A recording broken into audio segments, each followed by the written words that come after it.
finish. Is this working? Can I stream here? No, I can't. I gotta figure this Rumble stuff out later.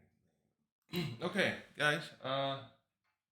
Just streaming, recording it for later purposes. Good, good. Time for One Piece, chapter 1086. Let's make sure it shows I'm streaming. Wait, am I streaming on here? Yeah, there we go. So, god damn, Oda delivers again. This is I think I put this in one of my past videos, like a multi-punch combo from Oda, and god damn, did we not, after last time, I didn't know what to expect with this chapter, but this is all around gives us more stuff today to mull over, multiple little things that he helped clarify. That helps clarify uh, some stuff with. We were asking since this egghead arc started, and so the last two chapters. Let me go pull them up quickly. The last two chapters were consecutive together, where we had Cobra finally talking to the Gorosei. It really echoes in here, doesn't it? Talking to the Gorosei, and he get this up to. He had suspicions about the world government hiding information about his great aunt Nefertari Lily, and he talks to the Gorosei in the throne room, has a private meeting there. By the way, I just realized that was interesting that he chose to go to the throne. They went to the throne room to talk to him instead of meeting in the room of authority. I think that's what Tekken calls it. I don't know if it has an official room, but it's a little thing where they sit all day and do all these handle these matters. And right, so let me just pull this up here. So yeah, so um, I was just thinking too. When I wanted to finish that thought, is it's funny that they made sure to have Shanks meet them there probably just before this, right? I bet that did they meet Shanks just before they talked to Cobra? It's funny. I don't think we ever got a hint of what they actually talked about Shanks and Gorosei. They really held that off, but then we got this big thing here. I was thinking that it would have been interesting if Shanks had been there in the room of in the throne room. I wonder. That makes me wonder too. Does Emu always listen to what the girls say are doing in their meeting room? Does he keep do they keep a table of a record, the minutes from each meeting they have? So Emu must understand know what Shanks was coming to talk about there. So, but the fact that he took out the stuff with Cobra, it seems like what Cobra was doing, you know, irritated and was more important to Emu than whatever Shanks brought up. And one more thing with that, with Emu, I just realized now that with in the scene where Emu is in the his little garden area before he goes up to the throne to talk to the Gorosei and tell them about his whatever it was about snuffing out the light or something. I think they called it. One second. Coffee's done. He he was looking at the pictures of Vivi, Blackbeard, Luffy, and Shirahoshi. Now it makes more sense why he was interested in Vivi, because all the Blackbeard, Luffy, and Lily, Vivi are all D clan members. So as much as I think, as much as Emu's trying to claim claim to Cobra like they're just irritation, I think Emu really is concerned about the D Clan, and he had all those pictures of them and had Blackbeard. I think he had Blackbeard, Luffy's, and Shirahoshi's sliced up, but he hadn't done it with Vivi's yet. But maybe I will see that later. So yeah, clearly, Emu is trying to keep some tabs on the D Clan there to uh, make sure they don't become a problem. So that too, and just looking at my notes, I made a couple notes. So also while that was happening, we saw that while Cobra was there, we saw a funnier note. We saw that friggin' Saint Charles and his brother's name, I mean his dad's name, were trying to capture uh, Shirahoshi again, and this time they brought Kuma instead of that other hulking guy they have with that looked like he had the executioner, old school executioner mask that you see at guillotines in the movies, and because he starts doing it again, what's his name is this time because of the situation. How did that go down? Did I have that right? Oh yeah, here it is. With that happening this time, the same other good noble, what's his name here? Mjorsgard. He's there again, but he allows on his behalf Sai and Leo to take out Saint Charlos with their attack, and this was also the moment where oh shit, what's the other captain's name?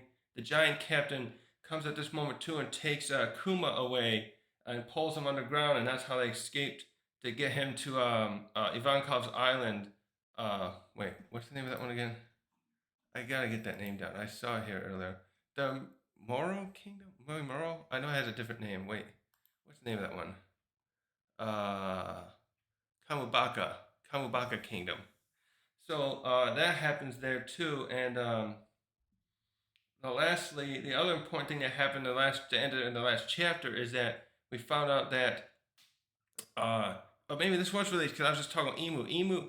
Someone they CP0 kidnaps Vivi and they have her tied up, and we see the other members there again of that was part of CP9, and we specifically have Khalifa and what's his name, Jakra. Shoot, what's his name? And they're there, and they're gonna make sure they're informing the house. They're not letting her go, and I'm wondering if this was Emu's direct orders to get kidnap her. But unfortunately for her, uh, also because Sabo was there, you know, not Sabo. Wapol saw what happened in the throne room, and he's booking it out of the castle. And Vivi takes advantage of that and gets inside his mouth or something, and they escape together. So I'm laying it all out because everything that happens in this chapter kind of just is a little finishing off of what we saw there. So, oh, one last thing too. I observed something. I was just noticing this morning when Sabo is trying to escape with Cobra. He's flung Cobra over his back into running. One of those that tail thing that we saw that attacked Cobra. I just realized this morning when I'm looking at that I forgot that Sabo is now a Logia user, Devil Fruit user, and that thing just pierced him easily. So obviously that thing, whoever did that attack, either I was realizing too because the color is dark, like the armament hockey that you see that everyone can more or less use now in the fighters in the One Piece world. That thing must have been using hockey or something similar to be able to harm Sabo in that way. Now, why won't this load? Just a second, I'm gonna load my chapter. So, come on.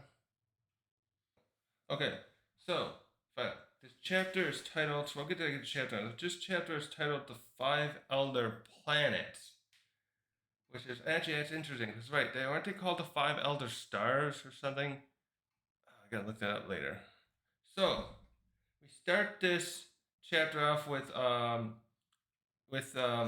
narrator telling us that the curtains drew close on Reverie, and before anyone even found out about what happened to Cobra. So this is the aftermath of the Reverie that we're seeing, and I think we kind of got this before. Did we have to really a Reverie aftermath? We did a little bit. I know we had a little bit with Shirahoshi. We saw that Garp successfully got her and the family to Fishman Island, and he stayed with them a little bit and was having some small talk, and they gave him some tea and stuff. Oh, by the way, I'll get my coffee. So we start this off by seeing that Vivi's disappearance has become known to her the bodyguards, the Pell and Chaka, and and what's his third one? What's that guy's name again? Ingram, right? Ingram. I'm gonna say Ingram. I may be wrong. Okay. And he's Ingram is beside himself with worry, and he's running around. He looks like he's sitting there near the Celestial Dragons with the pictures of Vivi, and he's trying to ask if anyone's seen her. And then we see Chaka is at the castle still, and he's demanding those guards. Uh, he's demanding of the guards, where is King Cobra? And we see Pell in his falcon form flying around, and we just see his head. So he appears to just be looking around, probably searching over the skies of Marijois for the Vivi, I'm assuming here. And then we switch over here to Vivi and Wapple at first. We get a little the narration again here showing different stowaways getting on these ships because we find that we see Sabo and oh, what's her name again? I can't think of her name now. The Kuma's daughter, Bonnie. We see Bonnie and Sabo have escaped from Rejois. Obviously, Sabo's still hurt this time, but he managed to get away. But first, we go to Wapple and Vivi, and they're actually this is something that confused me at first. I thought they were just thinking to each other because it looks like little thought bubbles, but I think they're just they're whispering to each other, but it looks like little bubbles that probably supposed to signify the voices are lowered. And Wapple's on the ship with a transponder snail, and he's looks like he's about to make a call, and he asks Vivi, "Where are they? Which ship did they end up on?" And I was trying to look up this kingdom too, because the name's familiar, but I couldn't remember which one. But it's the Aegis Kingdom, she tells him. And then he contacts Morgan, um, and he tells Morgan. So someone pointed this out before. I don't remember what. Wapple's apparently been giving information to Morgan's about stuff going on. I'm trying to think like there was a specific thing that they told about. But he tells Wapple tells Morgan's where he's hiding out. So Morgan's is already up in the air right now. After he's probably been in the air constantly, I'm imagining, or maybe he has to sit down now and then because he's using. It looks like he's using seagulls to help propel him around, and they'd have to rest occasionally. But they've been up there. We've seen him up there since that Cypherpol agent tried to stop him from publishing a story about. Was that after this? What story was it? What Morgan's was gonna publish that was got see the Cypherpol agent to reveal himself? Was it about Cobra's death? No, that wouldn't have been a problem, would it? Shoot, I gotta excuse myself. I gotta yeah, just a moment. I'll be right back.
Restroom break. So yeah, I'm trying to remember this line where this timeline with Waffle and Morgan's meets up with where we saw Morgan's last when his ship took off after he kicked out that Cypherpol agent. So yeah, Morgan says, "Yeah, I'll come over to that ship and pretend I'm looking around for stories, and you guys sneak on here."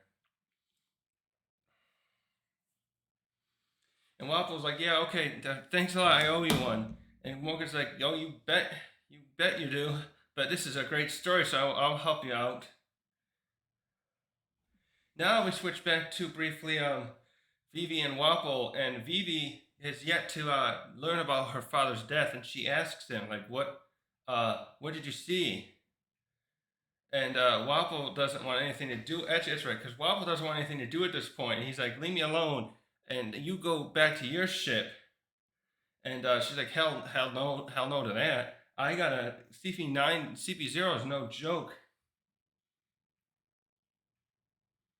Uh, She's like, "Yeah, now the CP zero's after me. I gotta get out of here because it doesn't matter who helps me. These guys will never quit chasing me." But I'm a little miffed at the way she said that because she must know that her the Straw Hats, what she's like, who pointed out? Oh yeah, Teching was saying she technically is a Straw Hat member and she is their friend, and she knows they fought CP9, these same agents, 2 years ago. I don't see why she'd be. I think her. If I was in her position, my immediate uh, thing after this escaping as she's doing now would be to try to find a way to get to them to protect her. Uh, but so she still doesn't know here. She must have known though. By the time she gets to uh, uh, Morgan's, I'm sure she must know because Morgan's talks how she was crying her eyes out, but that's probably because she's mourning her father. But so she asks Wapple here, let me borrow your snail there. I gotta tell my father what happened, what's going on. Uh, uh, and he's like, "No, you can't do that," Wapple says. And she's like, "What's wrong with you? Why are you doing that?" So yeah, he obviously saw how Cobra is dead, but he's so freaked out by his own life at the moment. He hasn't. He's not. He's unwilling to even tell her what's going on, and he wants to like get rid of her and escape himself. Silly goober. Wait a minute. Where's that other tab? So we switch around a little bit here briefly to a little the cipher seeing the Cypherpol agents and what's these other guards? The people they're doing a little manhunt, basically scouring the area for Vivi and Sabo. We see that very tall Cypherpol agent. This is the one I think that ends up. So this is weeks ago, right? 6, 7 weeks ago. This is the one I think that is ends up also being dispatched to Wano after this, and he's the only one that escaped from there. The what happened to the others? I know the one with the mask and the little bowler hat gets killed by Kaido, but wasn't there a few more? Did they escape too, or are they taken out by Drake? Drake and I know Drake and uh, uh um the other guy with the musical guy. They were fighting some of them, and so did what's his name? The other samurai guy. I can't think of his name. The one who likes who dresses up nice and yeah. I know they fought some of them, but so this is that tall one we see there briefly. He's going. Well, he's carrying around Vivi's picture.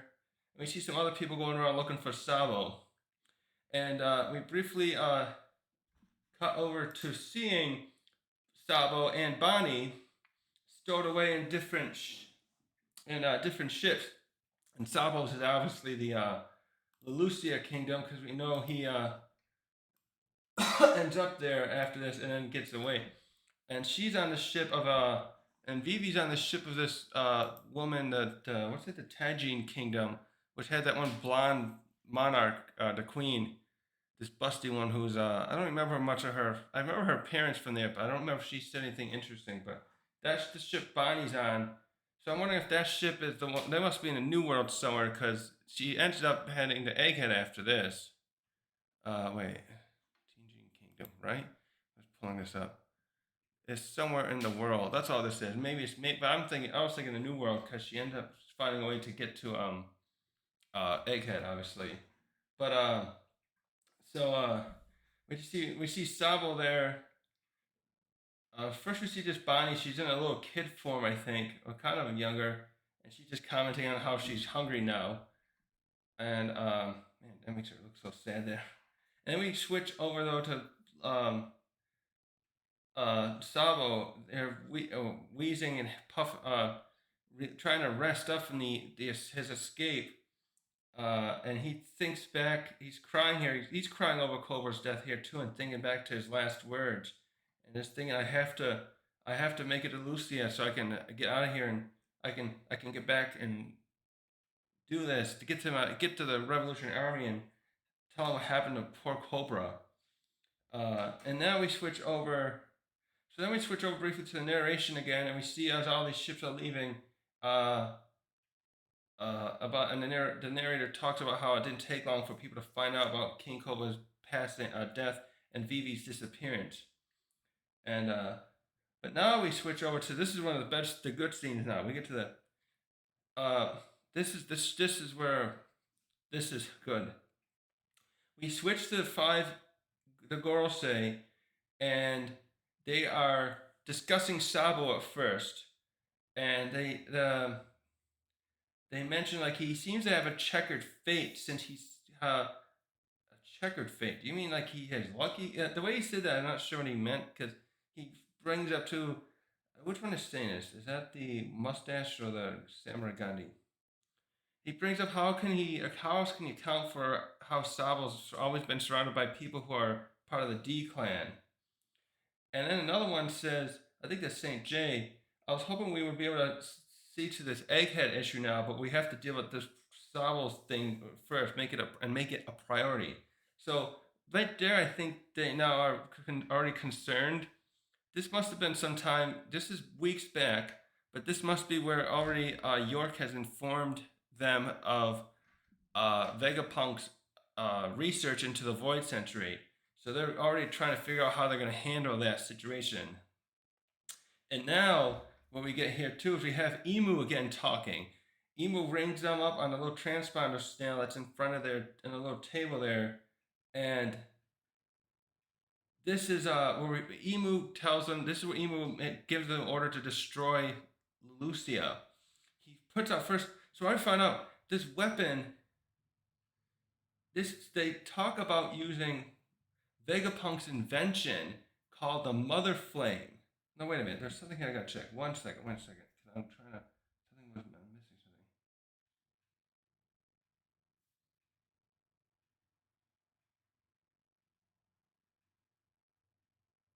Yeah, a little confusing here. Something happens at the end that kind of counters this for the conversation. But this appears that now we're getting confirmation that the thing we saw destroy Lucia, and we're wondering, I'm still not sure if that's the same thing we saw that Gang Capone saw in 2 years ago when he was leaving into the New World. Um,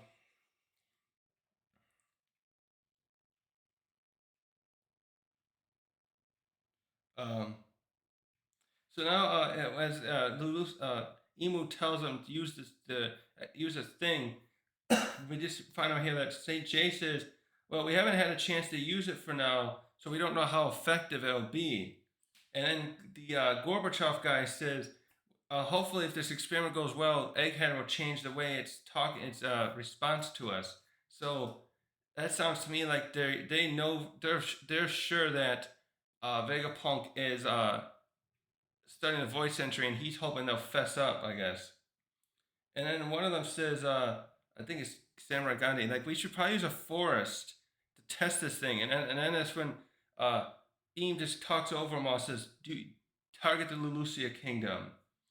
Uh, and then Gorbachev just gives a little like more like consideration, like well, there's a lot of people there, and Eam is just cut out completely like it's cut and dry here. No, that doesn't matter. No consequences. Do it. And then the tall one says, "Understood." The and he goes like this: "The world moves at the will of the Creator." Whoa! I like how he said that. So he thinks Emu's the. Oh boy, they really. Okay. And then the young one says, "Why would you? Why are we choosing Lucia?" And then all Eam answers is it's close proximity. So I don't know what that means. Close proximity to what? To where Egghead is, or just because he to something else? I know that's one of the 8 islands that dragons had successfully overthrew their king. We go into that a little more here later, but and then one of them says it shall be done as you say, and we get a little panel again of the giant. It looks like a giant ball of energy going crushing Lucia from a distance with the waves. Also, we get a really good shot of Eames' eyes again here, but still no other clues to help us figure out what this person looks like. Also, by the way, too, this is after obviously Sabo attacked them, and I forgot to point out that the girls they don't look anything worse for wear here. They're all dressed up in their same outfits. They're sitting very relaxed here in their room of authority, and Eam too. It looks fine. Eam's in that flower room, talking to them through that transponder sign. Nothing looks like nothing that Sabo did harmed them in the least with his fire fist. On the other hand, I wonder if it's possible if they could have been harmed if he awakens his fruit, because the fire fruit, yeah, he's only had it for some months now, probably. So just wonder if that would have been any different. And the last thing too here we get here with Eam is he wants them to he tells them that you make sure you get Vivi. I want her. So now it's like, geez, now I just realized Vivi now has become nearly as important as like Nico Robin for them to capture. They, because now they got direct order from Eam to do this.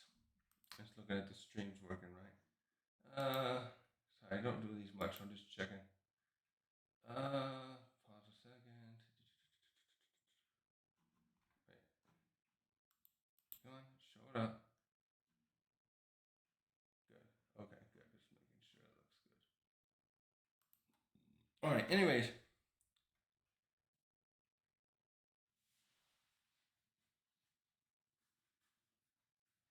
so now we find out two. Oh, so those two. Then we briefly cut over to This is where we get another great piece too. The uh we see the Marine HQ, and we see us Kainu briefly, and he's getting reports about Aegis and uh Tenjin. Actually, those are other ships we just saw that uh Vivi's in one and Bonnie's in the other. Vivi and Wavo, they're in those, and those places are rebelling.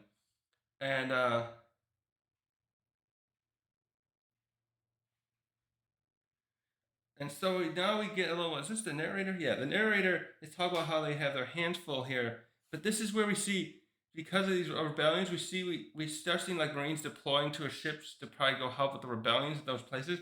We finally see the other three Seraphim. We see Doflamingo, Moria, and Crocodile. And the only big difference I see here, well, they don't show one thing too. I just realized they show Moria looking like a little kid, so he doesn't look like that big fat ass onion look he had. You can tell he looks pretty thin. They're all like kids still, just like the other four. And Doflamingo's doing like a checkered pants and some kind of Hawaiian shirt, I think.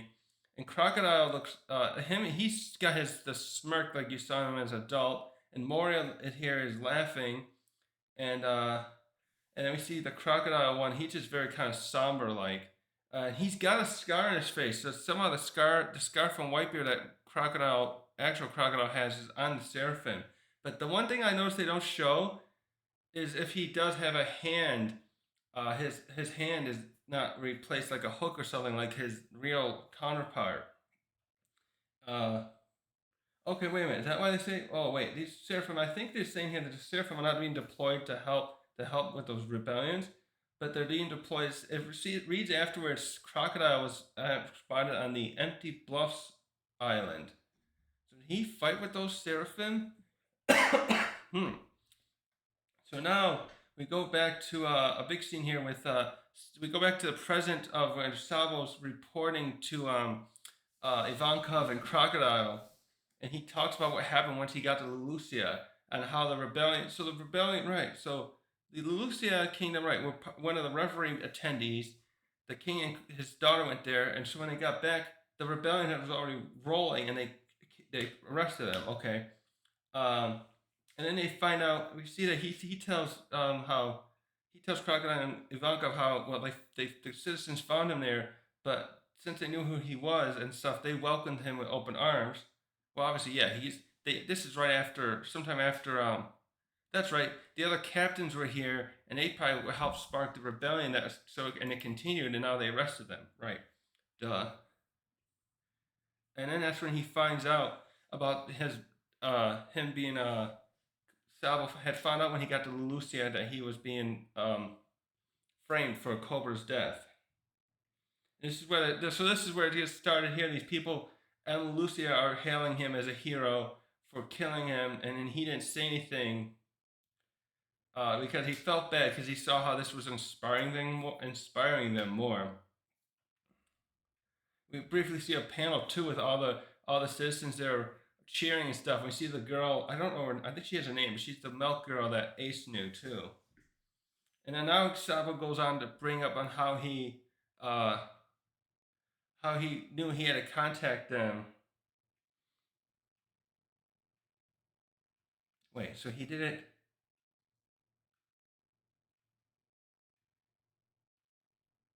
So yeah, he left.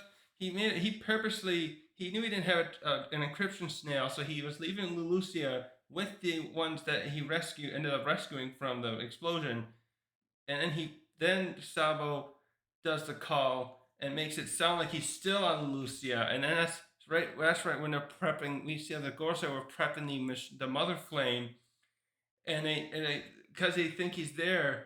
They're like, oh, this is very. That's right. They said like, oh, this can't be just fate because now we can destroy him and the island as we've been ordered to. Um, so then, yeah, so it's showing him leaving for Kamubaka.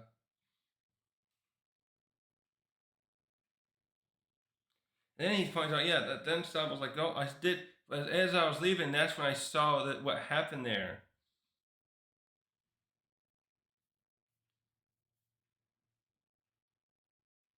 So then it's like Sab was like, yeah, unfortunately they saw it happen, and rightfully so. They're now more uh, uh, the Lucians that just joined them are now going to be more than ever ready to join the cause here because a lot of them lost family on Lucia's that were left on Lucia's kingdom on the island. And now we briefly flip over to Dragon just being up, totally looking. He looked kind of angry and upset at the same time, like kind of like he said that how could they do that to these people? And now and then he goes on to he's going on here and says, what did you see, Sabo? So Sabo now we briefly go from Sabo's point of view on the ship, and he said, I saw a giant shadow come down from the sky, and then the next moment everything was gone. And Dragon's like, what kind of shadow? What did you see? And Sabo's like, this was an object coming out of the sky for sure. There was clouds around, but something black, pitch black, was flying through it. So now we get something interesting here too. So now uh, um, Ivankov switches the comment a little bit by asking Sabo about what he heard in the throne room, and said that, "Are you sure that was the king? The front of the throne was named Emu." Uh, and Sabo confirms it, and Ivankov's like, "This is he's like, I bear with me with this theory, but when the world government was created, another one of the sovereigns' names, the 20 kings, was Saint Emu of House Nerona. So now we got a name. Boy, I didn't even look that up. Has that a name we've heard before?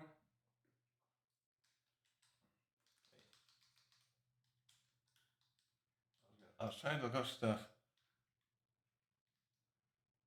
No.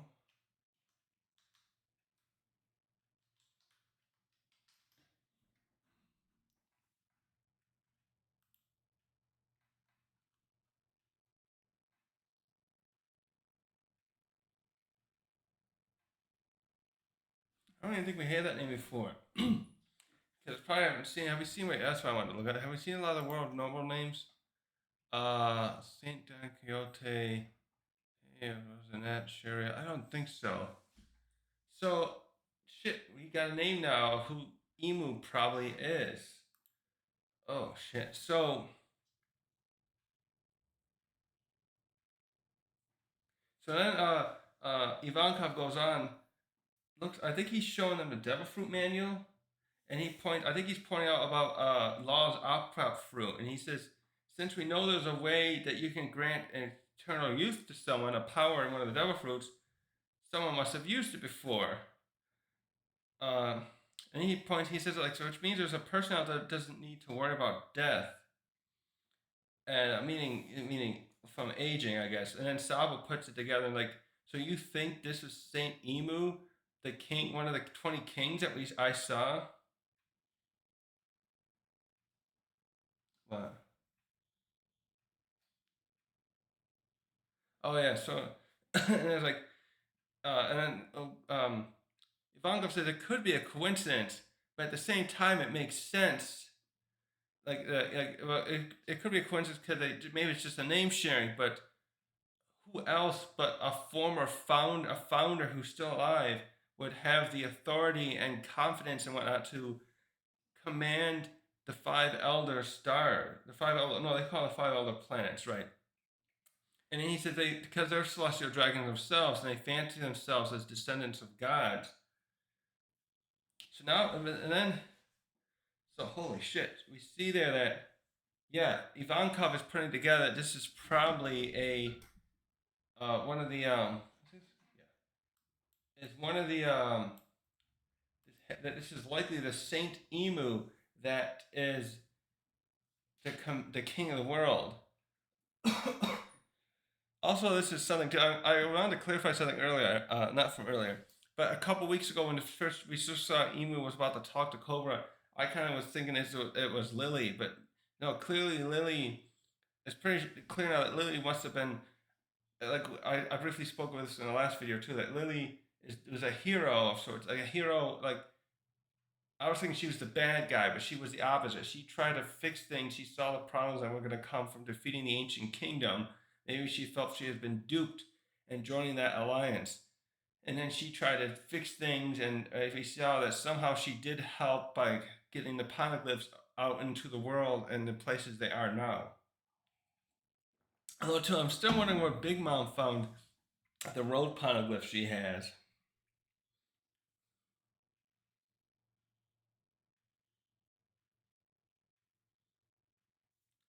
So now the next thing here is Ivankov gets very upset because he thinks he's thinking that is a weapon that was made by Vegapunk, and he gets very upset and kind of looks at Dragon disapprovingly, like he made a weapon. He must be the only one that could have made something like that. And Dragon tries to defend Vegapunk and says he wouldn't do something knowingly like that. Design a dedicated killing machine, as he calls it. But then Ivankov says, "So what? Was it an ancient? Was it one of the ancient weapons?" Assuming, because assuming this is Emu, as I've thought, there must be some kind of connections. And then goes on to say, "Well, we know the ancient weapons exist because Robin told us." But and then he says, like, if Emu really has this weapon, why has he never used it before now? Oh, a lot of questions there. Not to go over there. I'm gonna be definitely going over this again at a later time. And now we get the very last scene of this of the chapter.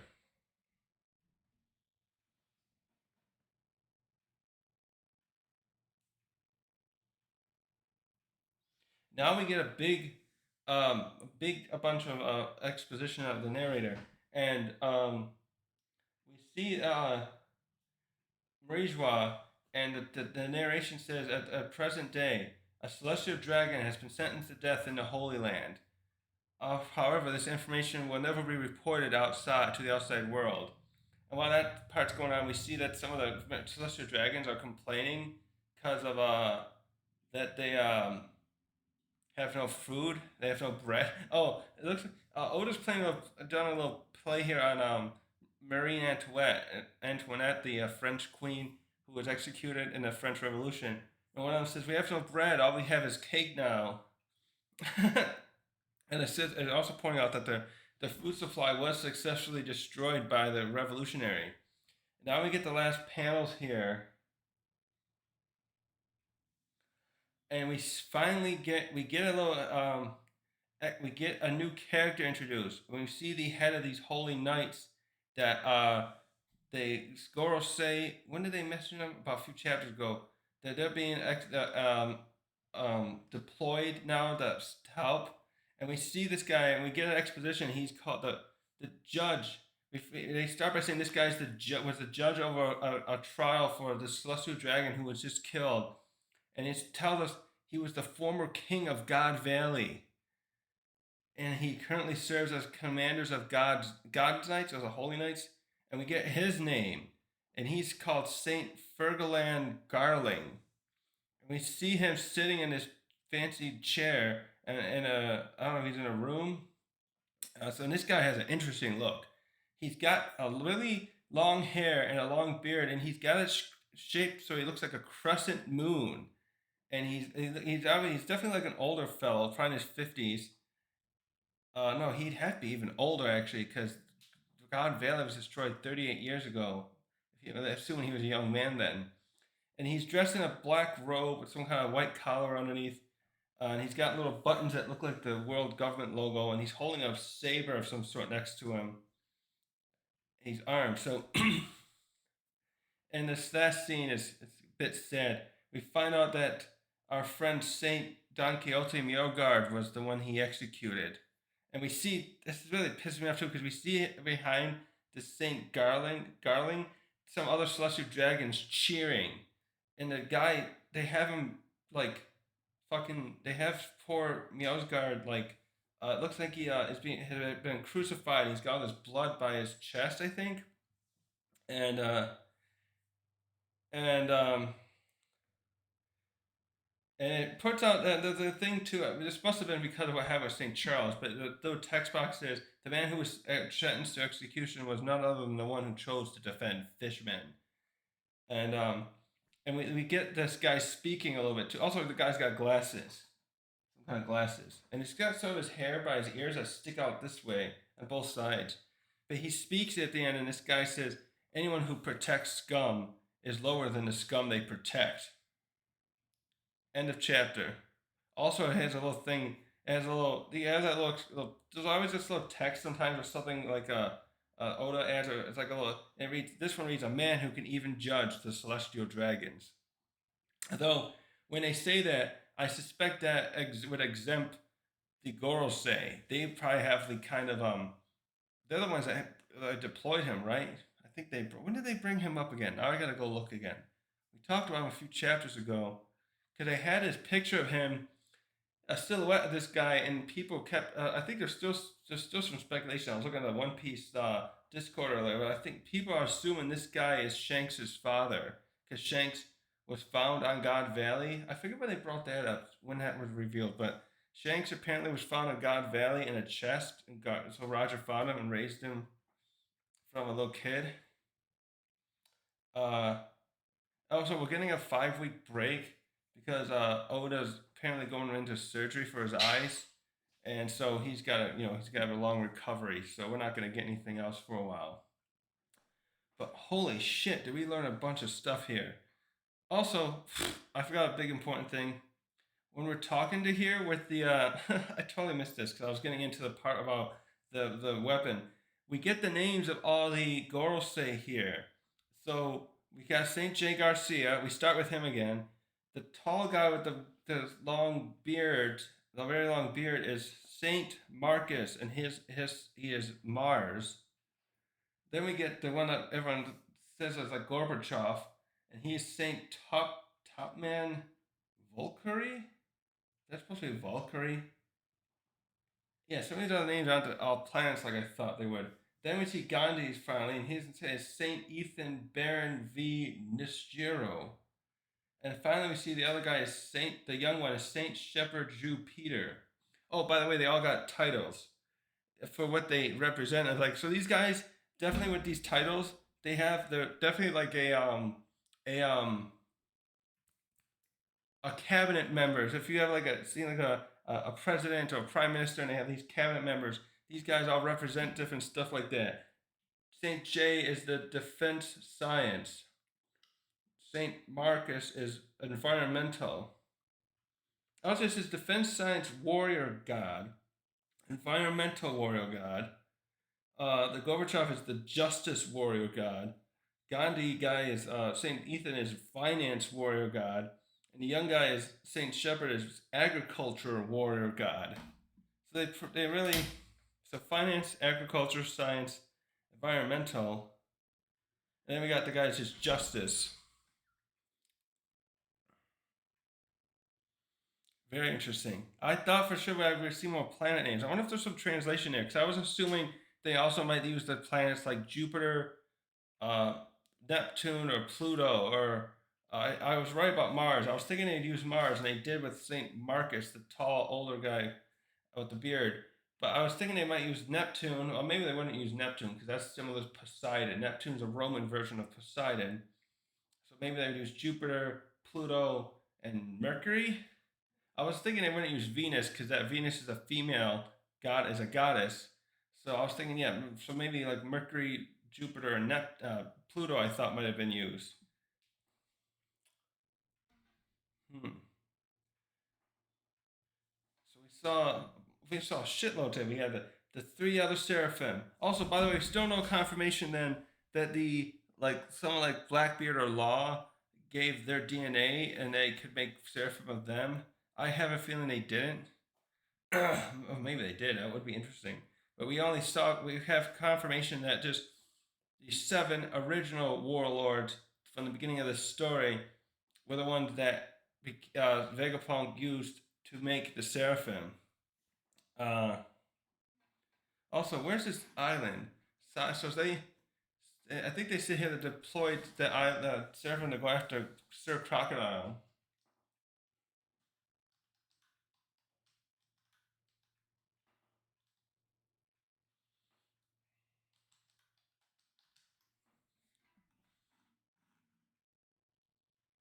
Oh, is that just Karabari Island? Oh, is that just because they saw him there? Let's see, Buggy Town. That's what comes up. Also, is that guy? I was just rereading it. Is Kabaji? That swordsman is he? Oh yeah, it does say he's still alive. Uh, 'Cause I was watching his fight with Zoro the other day. I just wasn't sure if he was still around. So he looks like he is still part of Buggy's crew. Okay, so yeah, holy shit, we had a lot happen here. I'm still confused about these names that the Goro say though. Is there any translation notes here? Uh, oh wait, can I go back to the other? Excuse me. Um, yeah, this is definitely. I'm definitely gonna be building. I gotta do some research on this stuff, and I want to come back. Oh, here's the other website's finally working. Come on, let's go back. I want to see if there's some translation notes on. Here we go. Uh, yeah. Okay. Five elder stars is being translated as five elder planets. Okay. Celestial bodies, right?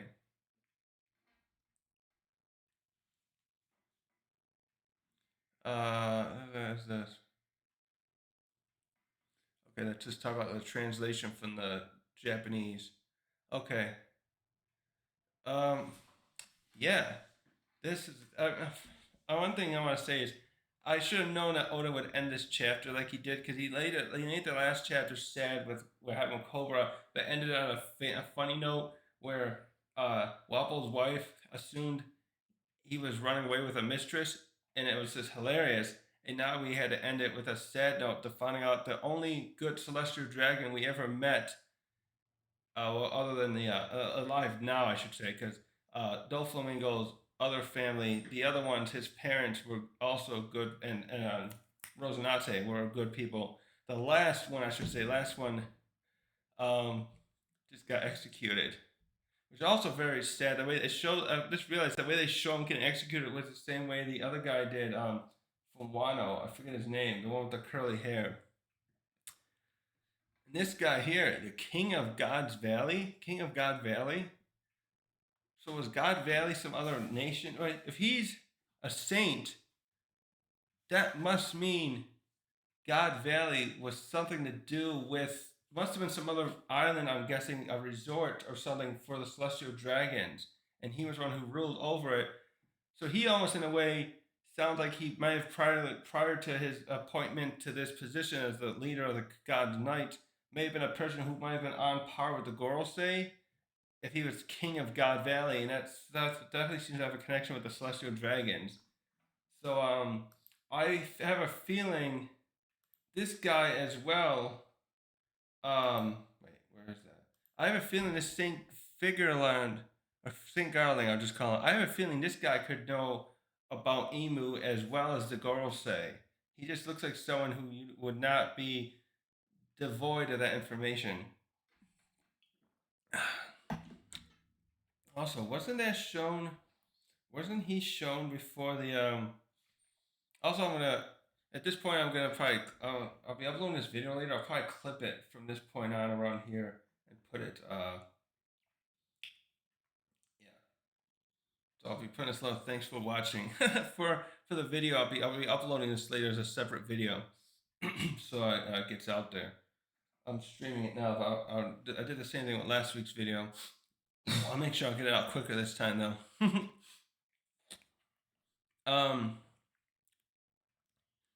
Yeah, this guy is interesting. Look at that sword he's got too. He's got a very interesting guard. It has a, so he's holding. It's got very long handle, so he can have it, put two hands on it, and it's got a long metal piece to protect your fingers here, and it connects to the back of the hilt. He's also got these tall boots.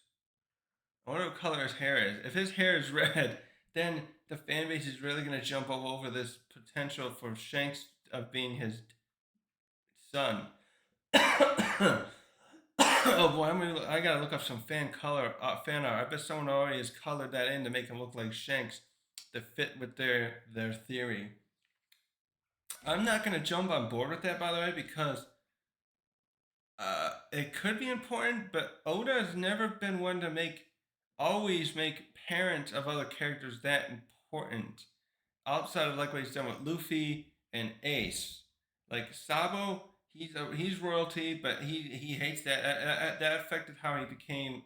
He hated them, but like Big Mom's parents, we don't know. Kaido's parents would be interesting because we don't know still why he's got the horns. And it's like parents has not always been an integral part, I think, of this in the way we are thinking about it. So I'm not sure if Shanks will have a father. I don't know if Oda. I don't feel like Oda would go that route. If he does, I'm sure have a reason, something. But that just seems to me that Shanks having a royalty, being of royalty, doesn't necessarily matter. It doesn't. We don't think we need every character who's awesome in here to have an awesome or an interesting parent. They can be. Look at Big Mom.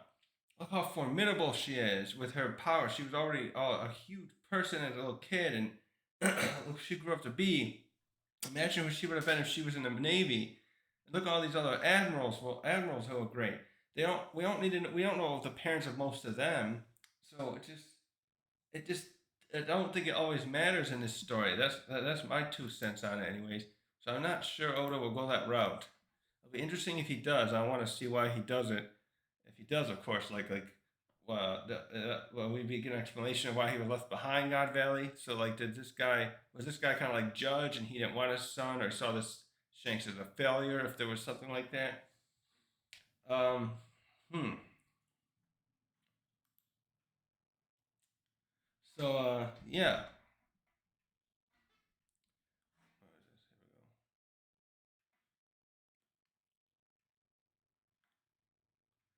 Also, the way I have a query here too about something about how Dragon here says Robin told us the weapons exist, but that does that necessarily mean they're still around the other two? I mean, not Poseidon. We understand that Poseidon is a skill, an ability that is gained by the royal family in the females in the royal family throughout time in the Neptune's Oh wait, there is a King Neptune, right? There's King Neptune. Duh. Of course they can't use a planet Neptune. Hold on. I just forgot about that. Wait. Yeah, there's a King Neptune One Piece. I forgot. So of course they wouldn't use planet Neptune as a duh. So they had Neptune, they have Poseidon. Shit, I forgot about that. So I was right. If they had used other planets the way I was thinking what the girl said, they could have used like Mercury or Jupiter or Pluto. I would have thought. We'll have to see on it. But um, what was I gonna say?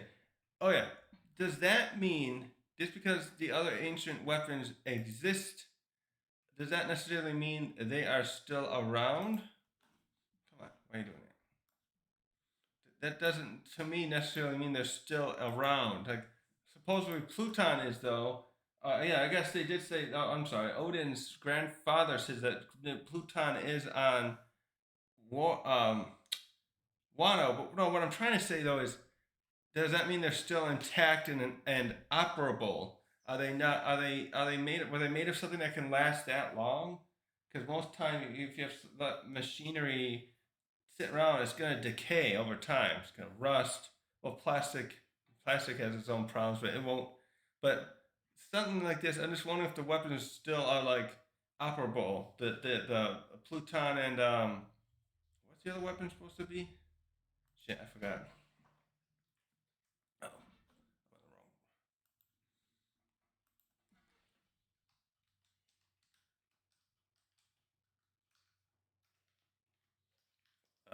Saturn, Pluton. Oh, Uranus. Okay, right. Which is the same as Uranus and what is no, Uranus is an old sky god, right? Is the other sky god before hmm. Yeah. Hmm. Yeah, I just don't know if that's I'm wondering if that is the ancient weapon or what, cuz that's a little confusing because um we see that it has to be the way it shows us even tells the girls that they use Vegapunk's machine. So wait, where is that chapter? Wait, why is it doing that? Stop it. Where'd that chapter go? Wait a minute. Ah, shit. Come on. Screw it off. Damn tabs. There. What does it say there?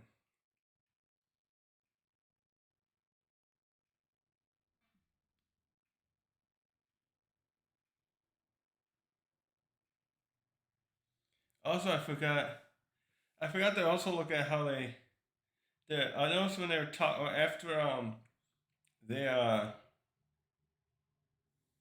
when they I forgot this little bit here when they were just showing the name title cards of the Gorosei. They each are talking a little bit about this about using the machine. Although no, the first one Saint J says the it's gonna take a little bit of time to get the machine up and running, but I'll make the preparations. I humbly ask you to have some patience.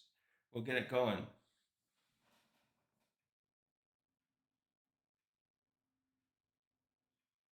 And then the others are pointing out. So Saint Marcus is like, huh, this is a good time. I think I see what. And he's kind of like, I think I see what Eames going for.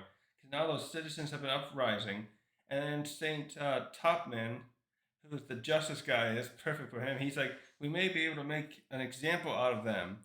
And then the Saint Ethan, Samurai Gandhi, he's like saying, huh, if we can make use of this power freely, then the other one, Saint Shepherd, kind of finishes his sentence by saying we could instantly snuff out any protracted conflict. Very good point from a tactical level. But yeah, I think I'm gonna end the stream on that now because I just I'm I'm I'm blown up by what this is. And now I'm gonna be looking if anyone else. I want to see if Tekking's reviews of. I love watching his after I finish it. Uh, nope, not yet, huh? Wait, check the. Nope, he still hasn't got it uploaded yet. Shit, he'll probably get it up later because he's like 2 hours ahead of me. He's probably uploading it already. Um, yeah. Uh, so nothing new on the Gorosei other than their names and what they represent. But that was so. Hope we'll probably have to wait a while before we find anything else out about Eames too. But at least now we get more talking. So we're assured here when these episodes come out, and I'm thinking we'll see them like later this year. No, I won't be probably maybe by the end of the year. Well, I'll be very curious what the Japanese voice actor will be that they use for this. Also, I like how they I noticed uh, the way they have him talking or her talking, whatever here. It looks very much like Eam always has bold text. It's very dark when he's talking to them. So there's something there with that. Also, I just realized too, if they sent, we know St. James going to Egghead right now. Does that mean they have decided they can still use this machine without Vegapunk? That's something too to ponder now, because we know he's given him something here. Also, I noticed there's an interesting thing here. Every time they sometimes show Eamon at Garden, he's always got the butterflies around. He really must like those. I wonder if there's some motif there here that Oda's gonna go for with that. There's something to ponder over too. Anyways, I'll end this stream on that note now. Thanks for watching.